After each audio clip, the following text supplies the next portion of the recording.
Andrew Spencer, we last spoke about 12 months ago. At that stage, your industry had challenges in terms of its retail markets and sow stall issues.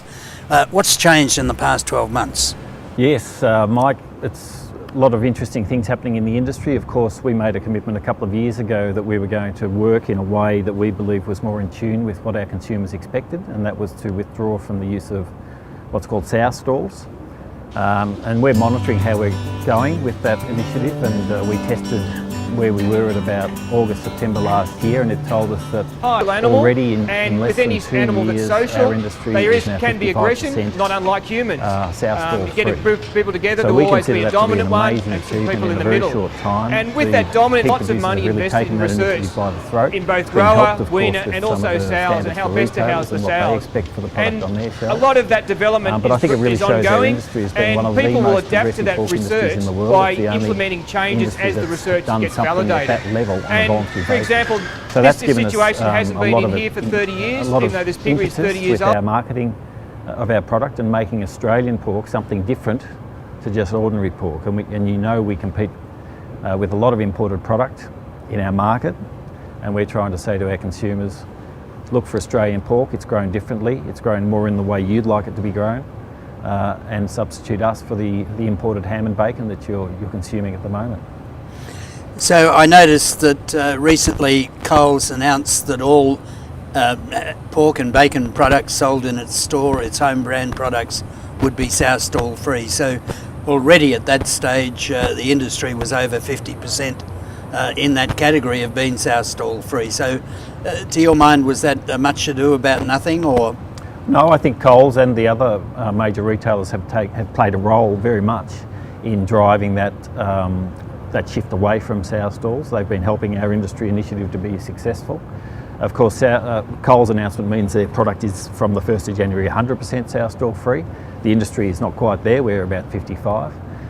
So clearly the Coles position has helped the overall industry position, but what's pleasing about Coles' position is that they apply the same standard to any product with a Coles brand on it, whether it's Australian or whether it's imported.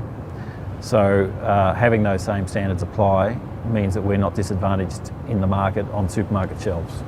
Very good. And how, in total consumer market terms, how's the battle for pork going? Is it on the rise?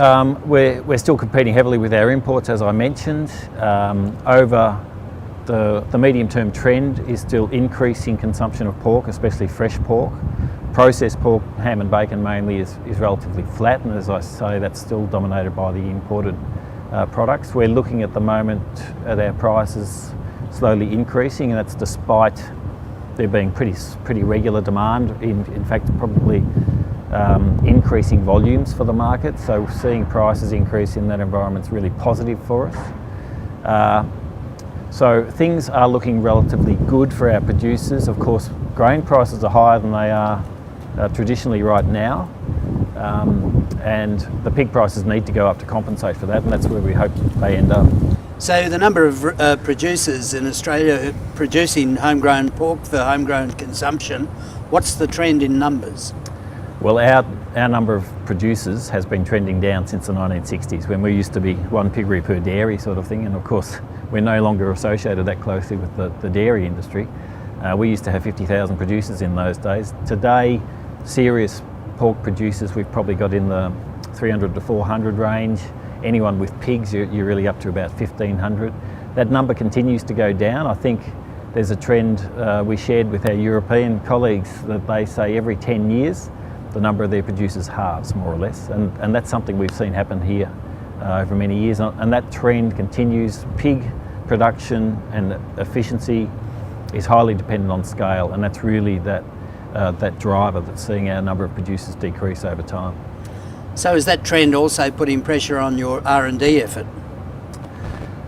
It's changing probably the approach we have to R&D. Of course, with larger, lower numbers of those high-end producers, doing the R&D, in fact, sometimes happens on their farms. It means that the extension approach to getting the R&D implemented can be quite different. You can pick up the phone and talk to these people. I can pick up the phone about 25 to 30 times and be talking to producers who cover half of our total industry volume production. So certainly it has a very heavy impact on the way we approach extension and technology adoption. So finally, in pig terms, are you bullish or bearish about the 12 months of 2013? I think I'm moderately bullish based on trending price increases. We're seeing demand for larger carcasses also coming in now. That's also very positive for us because they can be produced more efficiently on the farms, in the processing abattoirs. They result in a better quality product. So I would say, in summary, moderately bullish for pork producers for 2012-13. Andrew, good luck and thank you. Thanks, Mike.